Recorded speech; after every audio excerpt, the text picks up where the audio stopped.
আমাদের আগের ভিডিওতে আমরা একটি সঠিক অর্ডার ম্যানেজমেন্ট সিস্টেম বোঝার চেষ্টা করেছি। আমরা শিখেছি যে কিভাবে আপনি seller network participant order management ড্যাশবোর্ডের মাধ্যমে বিক্রেতাদের অর্ডার দৃশ্যমানতা প্রদান করবেন। এছাড়াও আমরা অর্ডার ম্যানেজমেন্টের বিভিন্ন কার্যকারিতা, এতে যে প্রক্রিয়াটি অন্তর্ভুক্ত রয়েছে এবং তাদের প্যানেলে বিক্রেতাদের জন্য সুপারিশকৃত প্রয়োজনীয় প্রতিবেদনগুলি নিয়ে আলোচনা করেছি। এই ভিডিওতে আমরা কিভাবে বিক্রেতা বাতিলকরণ পরিচালনা করতে হয় এবং বাতিলকরণ কমাতে এই সমস্যাটি সমাধান করার সময় আপনাকে অবশ্যই যেই কিছু অপারেটিং পদ্ধতি অবলম্বন করতে হবে তা বুঝতে পারব। আদর্শভাবে কোনো বিক্রেতা একটি অর্ডার বাতিল করতে চান না। উদ্দেশ্য হলো একটি ক্রেতাকে সন্তুষ্ট করা এবং তার চাহিদা পূরণ করা। কিন্তু এমন কোনো সময় আসতে পারে যখন একজন বিক্রেতাকে একটি বা একাধিক অর্ডার বাতিল করতে হতে পারে। আসুন আমরা দেখি একজন বিক্রেতার দ্বারা অর্ডার বাতিলের বিভিন্ন কারণগুলি কি হতে পারে এবং বিভিন্ন ধরনের বিক্রেতা বাতিলকরণের পরিস্থিতি কমানোর জন্য স্ট্যান্ডার্ড অপারেটিং পদ্ধতিগুলি কি কি। একজন বিক্রেতার দ্বারা অর্ডার বাতিলের সবচেয়ে সাধারণ কারণগুলির মধ্যে একটি হল যখন সে একটি অর্ডার গ্রহণ করে কিন্তু কোনো ইনভেন্টরি পাওয়া যায় না। এর বেশ কিছু কারণ হতে পারে। ইনভেন্টরি আপডেট করা হয়নি, পণ্যের মেয়াদ শেষ হয়ে গেছে বা ইনভেন্টরি অন্য চ্যানেলে বিক্রি হয়ে গেছে। এটি বিক্রেতার পক্ষে একটি স্ট্যান্ডার্ড অপারেটিং পদ্ধতি সংক্রান্ত সমস্যা। একজন বিক্রেতার একটি স্ট্যান্ডার্ড অপারেটিং পদ্ধতি অনুসরণ করার জন্য প্রশিক্ষণের প্রয়োজন হয়। চলুন তাৎক্ষণিক এবং অতাৎক্ষণিক দুটো পণ্যেরই প্রেরণ বিভাগের জন্য স্ট্যান্ডার্ড অপারেটিং পদ্ধতিগুলি দেখা যাক।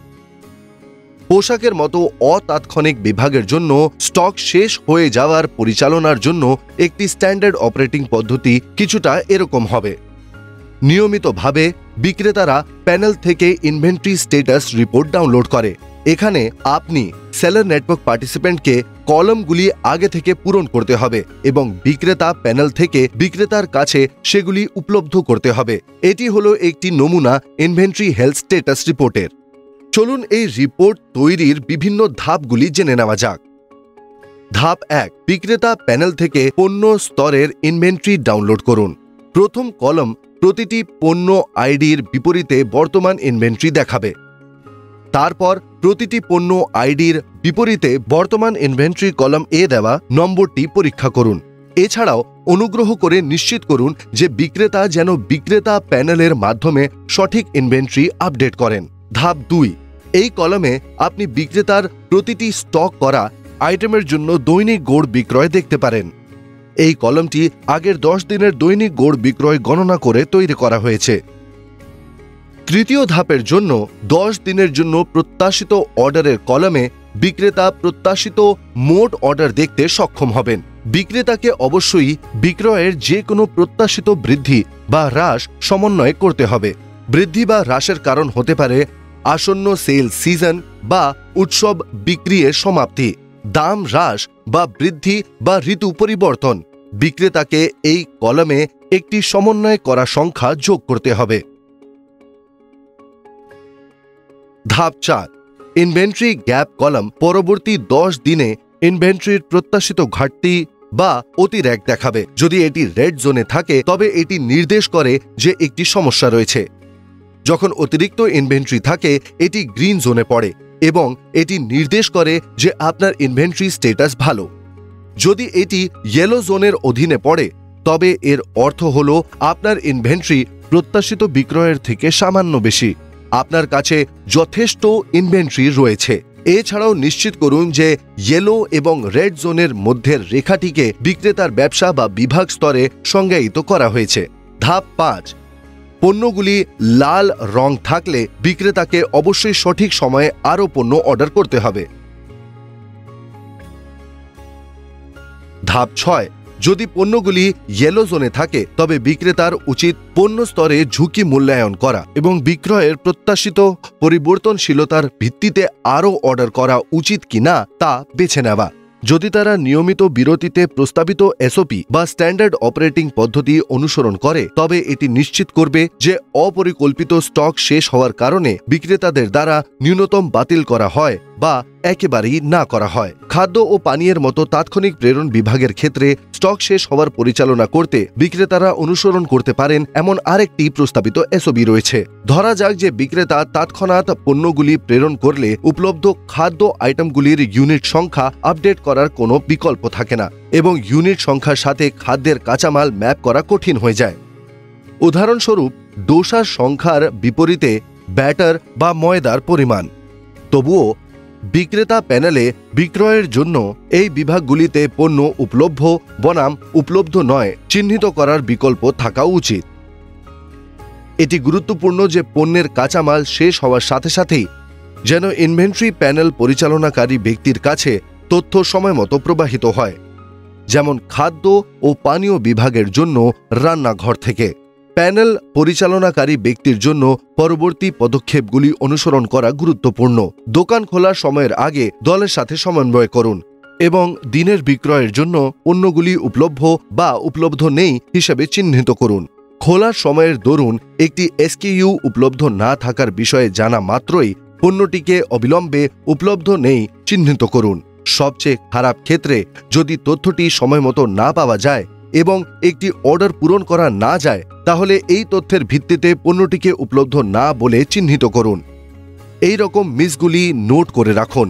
পণ্যের স্তরে নির্দেশগুলি শনাক্ত করুন এবং ভবিষ্যতে যাতে মিস না হয় তা নিশ্চিত করার জন্য কঠোর প্রক্রিয়াগুলি সংজ্ঞায়িত করুন। এখন একজন বিক্রেতার অর্ডার বাতিল করার আরেকটি সাধারণ কারণের দিকে এগিয়ে যাওয়া যাক। প্রযুক্তিগত সমস্যা। এখানে একজন বিক্রেতা তার ইনভেন্টরি আপডেট করেছেন, কিন্তু ক্রেতার দ্বারা অর্ডার করার পর ড্যাশবোর্ডে ইনভেন্টরি কমে না। তাই প্রকৃত ফিজিক্যাল ইনভেন্টরি শূন্য হলেও বিক্রেতা আরও অর্ডার পেতে থাকবে। এখানেও বিক্রেতাকে সমস্ত নতুন অর্ডার বাতিল করতে হবে এবং আপনার প্রযুক্তি টিমকে সমস্যাটি পরীক্ষা করে সমাধান করতে হবে। পণ্যের মূল্য নির্ধারণে কোনো ভুল থাকলে সেটিও একজন বিক্রেতার দ্বারা অর্ডার বাতিল করার আরেকটি কারণ হতে পারে। একটি ন্যূনতম মার্জিন আছে যা একজন বিক্রেতা একটি পণ্য বিক্রয়ের থেকে উপার্জন করেন। যদি মূল্য নির্ধারণে কোনো ভুল হয়ে থাকে যা এই মার্জিনকে কমিয়ে দেয় এবং ন্যূনতম প্রত্যাশিত মার্জিনের চেয়ে কম করে দেয়, তবে বিক্রেতা অর্ডারটি পূরণ করতে ইচ্ছুক হবে না এবং বাতিল করতে পারে। এটি বিক্রেতার প্রান্তে একটি স্ট্যান্ডার্ড অপারেটিং পদ্ধতি সংক্রান্ত সমস্যা। এর মানে হলো এই পরিস্থিতির জন্য একটি স্ট্যান্ডার্ড অপারেটিং পদ্ধতি অনুসরণ করার জন্য একজন বিক্রেতার প্রশিক্ষণ প্রয়োজন। পণ্যের মূল্য নির্ধারণের ভুলের কারণে বাতিলকরণ পরিচালনা করার জন্য এখানে একটি প্রস্তাবিত এসওপি রয়েছে। একটি পণ্যের জন্য বিক্রেতার দ্বারা সঠিক মূল্য আপডেট না হলে দুটি পরিস্থিতির মধ্যে একটি ঘটতে পারে। প্রথম, যদি দামগুলি অপ্রতিদ্বন্দ্বী হয় তাহলে বিক্রেতা সেই পণ্যগুলির জন্য সম্ভাব্য অর্ডারগুলি নাও পেতে পারে। দ্বিতীয়, যদি দামগুলি প্রতিযোগিতামূলক হয় কিন্তু পছন্দসহ মার্জিন প্রত্যাশা পূরণ না করে, তাহলে বিক্রেতা এমন অর্ডার পেতে পারে যা বিক্রেতা পূরণ করতে পারবেন না, যার ফলে বিক্রেতা দ্বারা বাতিলকরণ হতে পারে। একটি চরম ক্ষেত্রে হতে পারে যে যদি পণ্যটি একটি উচ্চ বিক্রয় পণ্য হয় এবং মূল্যগুলি ভালোভাবে সজ্জিত হয়, তবে বিক্রেতা পণ্যটির জন্য উচ্চ পরিমাণে অর্ডার পেতে পারে, যা সবকটি কম মার্জিনের কারণে বাতিল হয়ে যেতে পারে। এটি সাধারণত উৎসবগুলির সময়ে দেখা যায়, যেখানে বিক্রেতারা উৎসবের সময় শেষ হওয়ার পরে ছাড়ের দামগুলি আপডেট করতে ভুলে যান। এই ক্ষেত্রে আপনি একটি বৈশিষ্ট্য তৈরি করতে পারেন যেখানে মূল্য একটি নির্দিষ্ট সময়ের পরে স্বয়ংক্রিয়ভাবে আপডেট হয়। বিক্রেতারা তাদের দাম সামঞ্জস্য করার জন্য আরও ব্যবস্থা নিতে সক্ষম হওয়ার জন্য তাদের নিয়মিত এই পদক্ষেপগুলি অনুসরণ করার পরামর্শ দেওয়া হয়। প্রথমে বিক্রেতাদের বিক্রেতা প্যানেল থেকে পণ্যের আইডি, পণ্যের নাম, বিভাগ এবং বর্তমান বিক্রয় মূল্যের সহ মূল্য ম্যাপিং রিপোর্ট ডাউনলোড করতে হবে এবং বিক্রেতাকে অন্যান্য বিক্রেতাদের এই রিপোর্টে বিক্রয় মূল্য, ক্রয় মূল্য এবং বর্তমান মার্জিনের তথ্য পূরণ করতে হবে। আপনার সেলার নেটওয়ার্ক পার্টিসিপেন্টের অবশ্যই পর্যায়ক্রমে বিক্রেতাদের মূল্য পরীক্ষা করতে অনুরোধ করতে হবে এবং এটি আপডেট করার জন্য সরঞ্জাম সরবরাহ করতে হবে। উদাহরণস্বরূপ, মার্জিন ভিত্তিক মূল্যের জন্য তারা এখানে দেখানো হিসাবে একটি সরঞ্জাম সরবরাহ করতে পারে এবং এটিকে প্রতিযোগিতামূলক বিক্রেতার দামের মতো তথ্য দিয়ে তৈরি করতে পারে। এখন দেখা যাক আপনি কিভাবে আপনার মূল্যগুলিকে প্রয়োজন অনুসারে সংশোধন বা পরিবর্তন করতে ম্যাপ করেন। ধাপ 1, সর্বশেষে ক্রয় মূল্য যোগ করুন। ধাপ 2, বর্তমান মার্জিনের সূত্র অনুযায়ী বর্তমান মার্জিন গণনা করুন এবং আপডেট করুন। ধাপ 3, বিক্রেতাকে অবশ্যই প্রত্যাশিত লাভ মার্জিনে প্রত্যাশিত মার্জিন ম্যাপ করতে হবে। ধাপ 4, বিক্রেতাকে অবশ্যই মূল্যের প্রতিযোগিতায় পৌঁছানোর জন্য অন্য বিক্রেতাদের থেকে বিক্রয় মূল্য ম্যাপ করতে হবে। ধাপ 5, প্রত্যাশিত মার্জিনের সাথে বর্তমান মার্জিন তুলনা করুন। ধাপ 6, ভিত্তি ধাপ 4 এবং 5 ব্যবসার পূর্বিতা অনুযায়ী মূল্য পরিবর্তন করুন।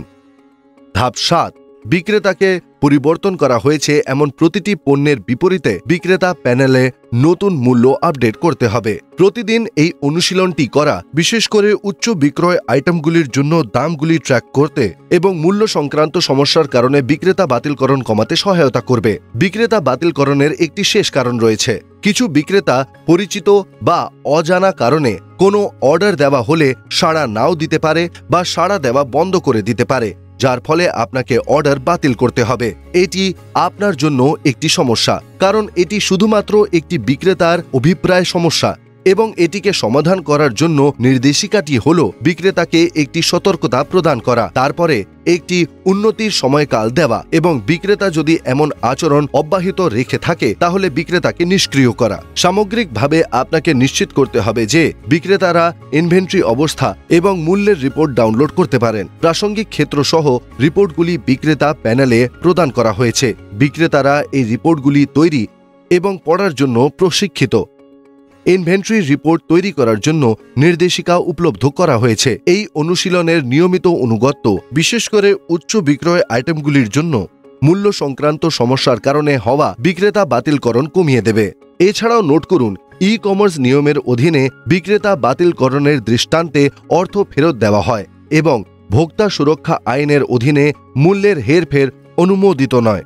আপনি এটি সম্পর্কে ওএনডিসি নেটওয়ার্কের ব্যবসায়িক নিয়মের অধ্যায় 2-এ পড়তে পারেন। আরও জানতে এই কিউআর কোড স্ক্যান করুন। বিভিন্ন বিক্রেতার অর্ডার বাতিলকরণের জন্য নির্দেশিকা অনুসরণ করার সময় আপনাকে অবশ্যই নিশ্চিত করতে হবে যে বিক্রেতারা পারফর্ম করছে। ম্যাট্রিক্সের সাহায্যে তাদের কার্যক্ষমতা পরিমাপ করা গুরুত্বপূর্ণ। ট্র্যাক করার প্রথম মেট্রিক হল বিক্রেতা বাতিলকরণ হার। এইটা কেন ট্র্যাক করতে হবে? এটি আপনাকে গ্রাহকদের দ্বারা বাতিলকরণের হার ট্র্যাক করতে সহায়তা করে। এই হার কিভাবে গণনা করা হয়? বিক্রেতার দ্বারা নিশ্চিতকৃত মোট অর্ডার দ্বারা বিক্রেতার বাতিলকৃত অর্ডারের সংখ্যাকে সহজভাবে ভাগ করুন এবং এটিকে 21 দিয়ে গুণ করুন। দ্বিতীয় মেট্রিক X% বেশি বিক্রেতা বাতিলকরণ করেছে এমন বিক্রেতাদের শতাংশ।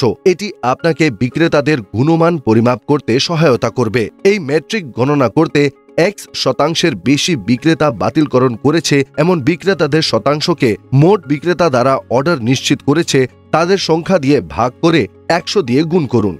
অনুগ্রহ করে মনে রাখবেন, বিক্রেতার বাতিলকরণের ক্ষেত্রে অর্থ ফেরত দেওয়া ই কমার্স নিয়ম দ্বারা নিয়ন্ত্রিত হয়। এছাড়াও ভোক্তা সুরক্ষা বিধি 2020-র অধীনে মূল্যের হেরফের অনুমোদিত নয়। আরও জানতে এই কিউআর কোড স্ক্যান করুন। চলুন আমরা এই ভিডিওতে যা শিখেছি তা সংক্ষিপ্ত করা যাক। আমরা বিক্রেতা কেন একটি অর্ডার বাতিল করতে পারে তার বিভিন্ন কারণ সহ বিক্রেতা বাতিলকরণের ওপর একটি বিস্তৃত আলোচনা করেছি।